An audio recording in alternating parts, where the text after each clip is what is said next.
Hey everyone, talking about the 10th anniversary edition of Aventus by Creed. The notes in this are pineapple, blackcurrant, apple, bergamot, birch, patchouli, jasmine, rose, musk, oakmoss, ambergris, and vanilla.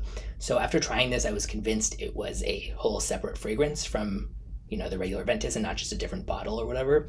But somebody or people claim that they, heard from Creed, like they talked to them and wrote them and asked them, and they said this is the same one, different bottle. But Aventus is known for having such batch inconsistencies and such differences that to me this still smells definitely like a different enough, not wildly different, but the dry down is super, super different of this one to me. And I even compared it like one on a test strip of one on the other, and I did the same thing on skin, and they definitely did not smell identical to me. But I love this batch much more than the original Aventus.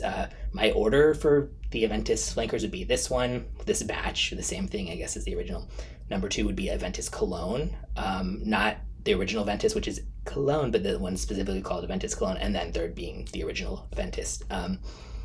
This is almost like Aventus Cologne version, but with a tropical twist. Beautiful opening. It's perfectly blended combination of like fresh, sweet, and citrus. I like that the pineapple in this batch is downplayed compared to the original, because to me, pineapple can sometimes come across just way too syrupy in fragrance. The dry down here also smells way less earthy to me than the original, which works for my taste well. Maybe that wouldn't be a good thing to you, but for the beginning phase, to me, it smells a lot like Elysium by Raja, but without vetiver.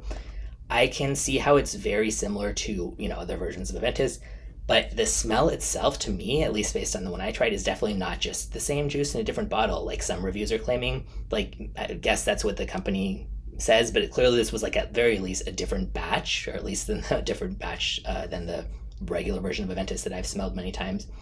I don't like the dry down of the original Aventus. I don't like the dry down of the Aventus Cologne, but this one I really like that dry down. So yeah, moderate to good longevity and projection, masculine. This was just, a 10th anniversary edition that is harder to find now, but I'll link in the description where you can, I think, get a sample or decant still as of recording this if you want to check it out. And if you've tried it, let me know what you think.